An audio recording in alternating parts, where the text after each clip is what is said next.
Welcome back everyone to 2.1. In this video we're going to get a few more examples of how to calculate this derivative or the slope at the point, or instantaneous rate of change. And then we're going to see a little bit of applications, right? Because again, instantaneous rate of change, that's something important. It's worth studying. So those are the two objectives really for this section.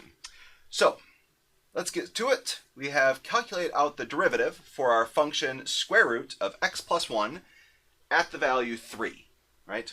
So, okay, again, I'm going to go ahead and use my definition of the derivative. This is going to be the limit, and I'm going to use the more popular one. So the limit as h goes to 0 of f of c plus h minus f of c divided by h. Now in this case, remember this is equal to the derivative at c. But I want the derivative at 3, so I'm going to go ahead and plug in a 3 everywhere I see a c. Oops, already I made a mistake, huh? There we go, f prime of 3. So the limit as h goes to 0, and again, everywhere I see a c, I'm going to put a 3. And so now you can see, in order to calculate out this value here, I'm going to need to know what f of 3 plus h is and f of 3 is. So I'm going to kind of pull off to the side here for a second. I'll do f of 3 first. I think that's a little bit easier. So that's going to be the square root of 3 plus 1. That's the square root of 4, which is the same thing as 2.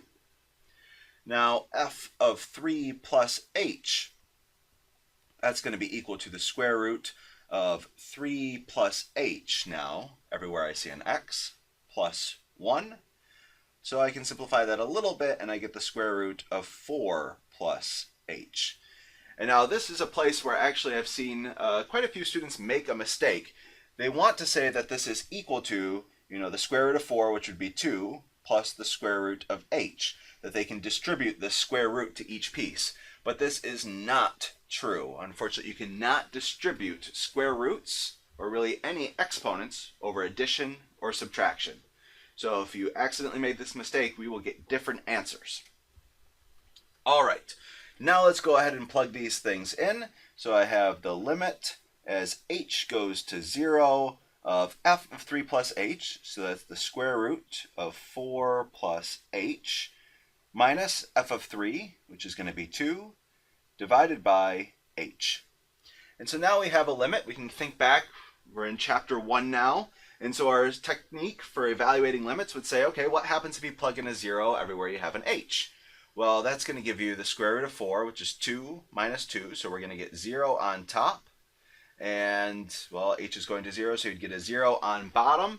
So we have a 0 over 0 situation. So we're hoping that somehow we can do some algebra or something to make these zeros cancel out. So now staring at this, well, I notice that I have a square root. And so actually we've seen problems like this before. When you have these square roots, we should be thinking about what happens if I multiply by a conjugate, right? So in this case, I'm going to try multiplying by the conjugate. So that's going to be the square root of 4 plus h plus 2. And of course, if I do that on top, I should also do it on bottom, so that way I'm not mathematically really changing anything. And let me go ahead and really emphasize with some parentheses here, right? You have to FOIL this out. All right, so that's going to be the limit as h goes to 0. And now, multiplying by the conjugate, remember the inners and the outers cancel out. That's what's so special and nice about the conjugate. So the inners and the outers perfectly cancel out. So you'll have this plus 2 root 4 plus h, and then you'll have the minus 2 root 4 plus h. So those will perfectly cancel out and give you 0. So all you'll have is the first and the last. So the first times the first here. Right, so this is going to be 4 plus h. Those square roots will perfectly cancel out. And then you'll have the lasts, negative 2 times positive 2. That'll be negative 4. And then on the bottom, I'm going to leave this as h times root 4 plus h plus 2. All right, let's try a little bit more simplification here. So I notice, for instance, that we have this plus 4, we have the minus 4, so those will nicely cancel out. And so now we'll have the limit as h goes to 0, and all that's left in the numerator is h. And in the denominator, we have this h times root 4 plus h plus 2. And so actually I see that we have an h in the numerator and an h in the denominator, so those perfectly cancel out, and we'll have just 1 left in the numerator. And now I look and I see what happens if I was to try to plug in h is 0 now that I've canceled these things. Well, in the numerator, it would just be 1.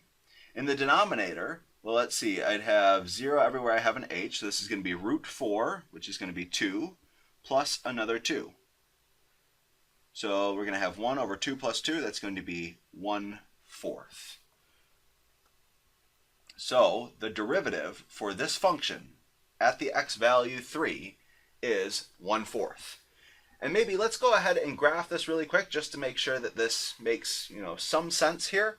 So if I was to go ahead and graph this nice square root function, notice if you tried to plug in x equals -1, you would get out -1 plus 1 would be 0. So you would start right here. And then square roots, we know they look something like this. All right, so at the x value 3, 1, 2, 3, again, I'm just going to kind of eyeball this. Remember, the derivative means the slope at this point. And so I could sketch here the tangent line.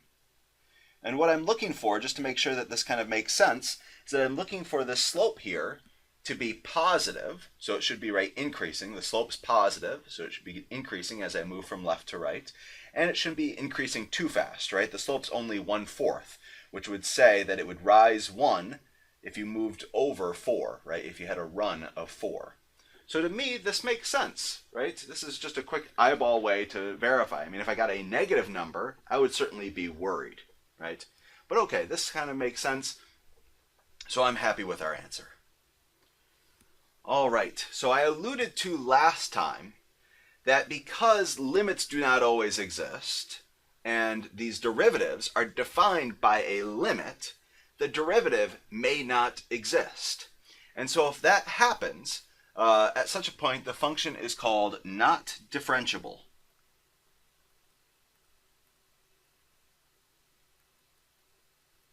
AKA, you can't take the derivative of it. It doesn't make sense. The limit doesn't exist.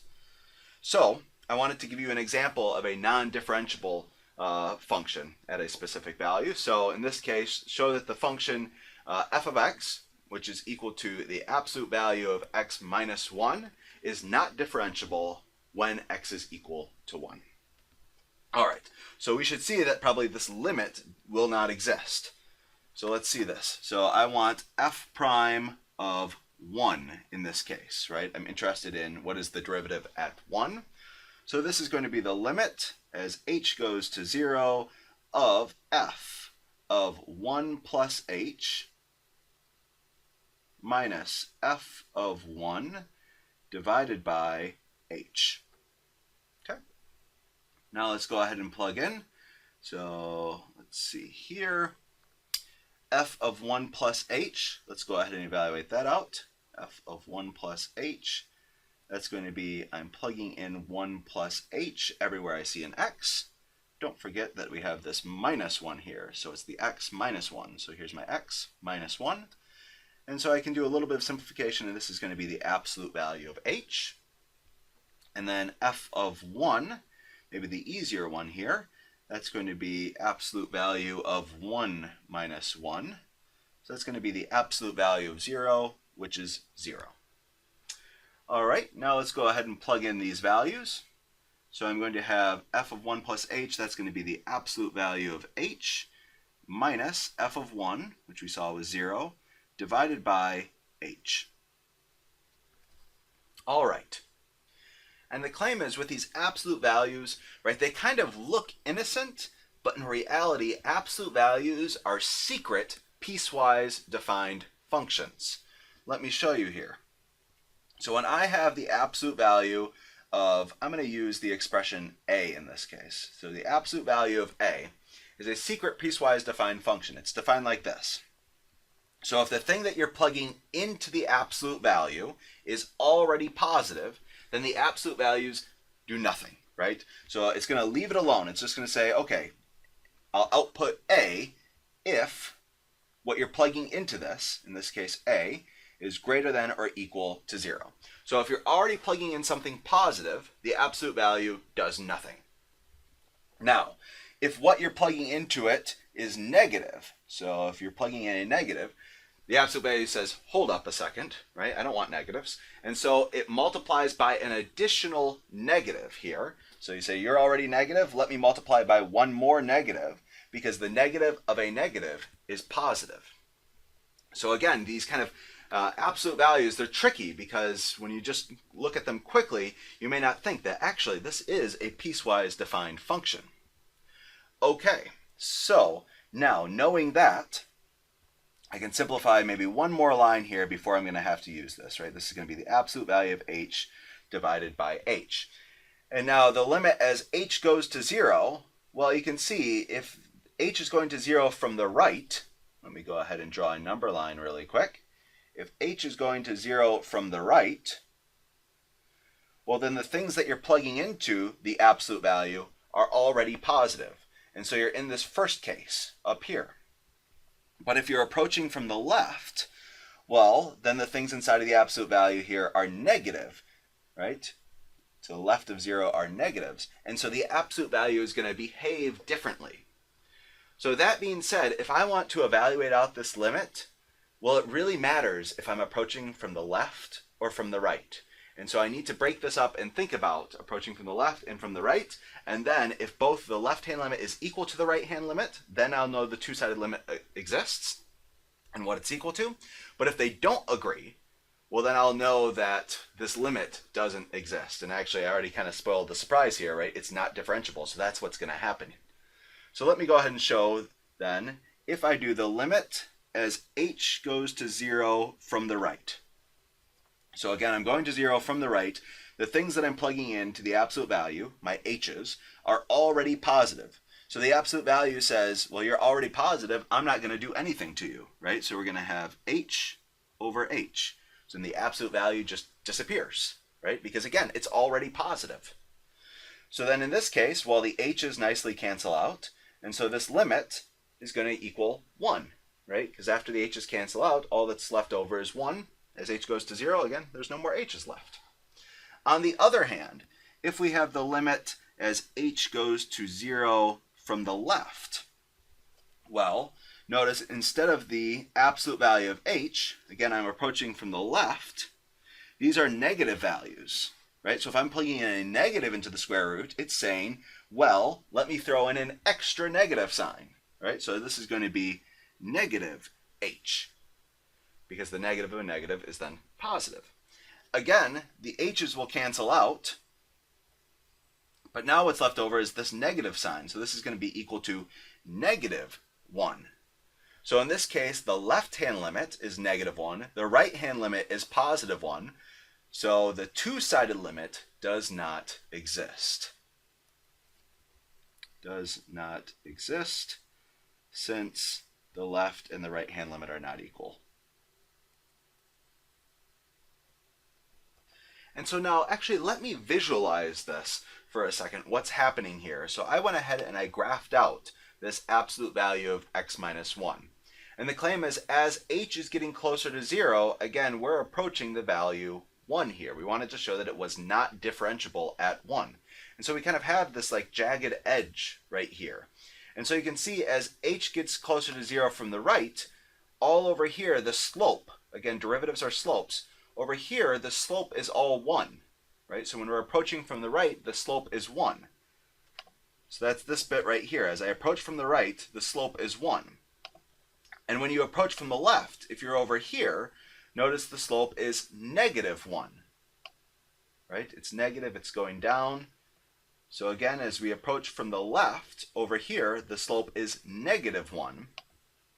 And so at this value 0, or x is 1, I guess. Let me see if I can hit it exactly.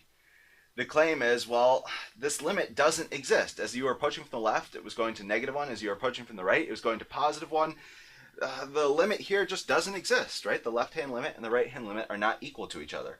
And so actually, this leads us to a nice way to determine one point when functions are not differentiable. And we'll get into this a little bit more detail later. But when you have one of these jagged edges like this, where it comes to kind of an abrupt turn, it turns out this is one indication that you would not have a differentiable function at that value. All right. So there are a couple examples for you. Now, as promised, let's do an application. So I want to recall from 1.4, we brought up this idea for average and instantaneous rate of change. For some function f of x, the units are the units of f divided by the units of x. Therefore, because again the derivative is really this instantaneous rate of change, it's another name for the same thing, the derivative will have these same units. So let's use that then to evaluate this following example. So suppose I throw a ball upward with an initial speed of 30 feet per second. From our favorite physics class, we should know that the height of the ball is given by, so s is really height in this case, but it's some position of the ball, 4 plus 30t minus 16t squared feet. So that's going to be the height of the ball at time t seconds after I let go. Find the ball's instantaneous velocity 1 second after I let go. So again, the key words here, instantaneous velocity. So again, the height of this thing is given feet, and the independent variable, t, has seconds. So if you were to calculate out the derivative of this thing, s prime, and notice we want the instantaneous velocity 1 second after I let go, so let's do s prime at 1. Well, the units of these things would be the units of the function, in this case the function spitting out feet, divided by the units of our independent variable, usually x, in this case it's t, so it's feet per seconds. Or feet per second is probably a better English way to say that. So feet per second, so notice that the derivative of position is giving us a velocity, right? These units are for velocity, feet per second, miles per hour, meters per second, things like that. So okay, if I take the derivative at 1, this will give us instantaneous velocity, again, 1 second after I let go. Now that I know what to calculate, let's do it. So this is going to be the limit as h goes to 0 of s of 1 plus h minus s of 1 divided by h. So in this case, my function is not an f function, it's an s function for position in this case. And if I calculate out this correctly, this should be s prime of 1. That will be our instantaneous velocity 1 second after I let go. All right, as before, let's go ahead and calculate these things out. S of 1 should be a little bit easier here. So that's going to be 4 plus 30 minus 16. Again, just plugging in 1 everywhere I see a t in this case. So let's see, I'd have 14 here plus another 4, so that's going to be 18. All right, now the little bit harder one, s of 1 plus h. So that's going to be 4 plus 30, 1 plus h's, minus 16, 1 plus h squared. All right, so here it's going to take a second for me to expand this all out. But we can do it, so I'm going to go ahead and distribute the 30 here. Let me not distribute the negative 16 yet. Remember that this 1 plus h quantity squared, this is the same thing as 1 plus h times 1 plus h. And so I'm going to need to FOIL this out, right? I know it's tempting. People sometimes write down 1 squared plus h squared, and they just leave it like this. But that's wrong. If you FOIL it all out, we'll see that we get the extra term plus 2h. So don't forget, we need to FOIL it all out, otherwise we'll get the wrong answer. All right, so let me go ahead. This is going to be 4 plus 30 plus 30h, and now minus 16. So I'm distributing the negative 16 to all these pieces. So negative 16h squared, and let's see, minus 32h. One more line of simplification. So notice that we have the 4, the 30, and the negative 16. So just as before, this will give me 18. Let's see, I have plus 30h and minus 32h. That's going to be minus 2h. And so that takes care of those. And then the only thing that's left over is this minus 16h squared. Okay, now let's go ahead and plug these things in. So this is going to be the limit as h goes to 0. s of 1 plus h, that was all this right here, so that's going to be the 18 minus 2h minus 16h squared. Good. Now we subtract away s1. So s1 was 18, so subtract away 18 divided by h. And notice there's some good cancellation here. We have the plus 18 and the minus 18. All right, so let's see, the limit as h goes to 0, we have negative 2h minus 16h squared, all divided by h. And again, if you try to plug in 0 everywhere we have an h, right, trying to use this direct substitution property, you'll see we get 0 divided by 0. So we're hoping there's a little bit of cancellation that's going to be going on here. And indeed there will be. We see that each of these terms has an h. So I can divide out an h on top by this h on bottom. Notice this h on bottom is divided by all of it, so I have to cancel out an h in every term here. So this is going to give me the limit as h goes to 0 of negative 2 minus 16, and there's still one more h left over here. But now since we got that h out of the denominator, notice there's no problem with just plugging in 0 everywhere I have an h, using this good old direct substitution property or continuity. So as h goes to 0, we're just going to get out the value, negative 2. Again, our units here are going to be the units of our function, in this case feet, divided by the units of the independent variable, in this case seconds. So this is going to be feet per second. So again, the question was, what is the instantaneous velocity 1 second after I let go? Well, in this case, it looks like it's going down, right? We have a negative value, 2 feet per second. All right, and again, let's visualize this since this is the first time we're going through these things. So I've gone ahead and graphed our function here. There it is, 4 plus 30t minus 16t squared. And I went ahead and chose the point at 1. So we can see here the ball goes up first, and then the ball goes down, it hits the ground. So if you zoom in at 1, you can see that the ball is just over this hump here. It's starting to go down.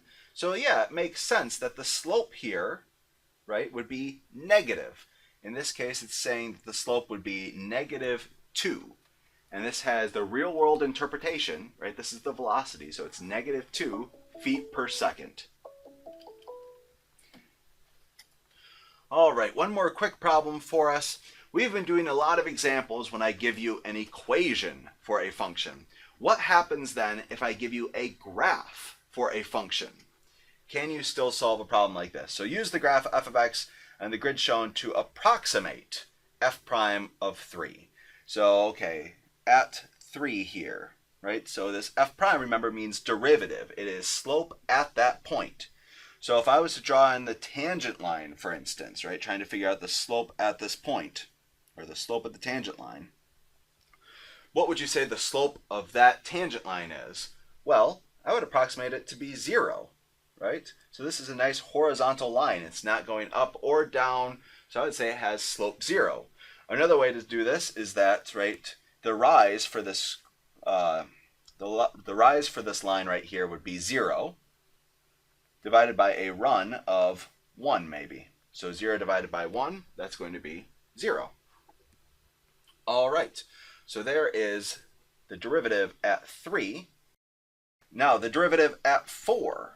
So let's go here at this point. Again, remember the derivative is the slope. Slope at this point, or slope of the tangent line. So let's go ahead and draw in my tangent line here to try to see what the slope would be around. Something like this. Again, this is an approximation. It doesn't have to be equal. So in this case, I can see that my answer is certainly going to be negative, right? Because the slope is decreasing. This line's decreasing here.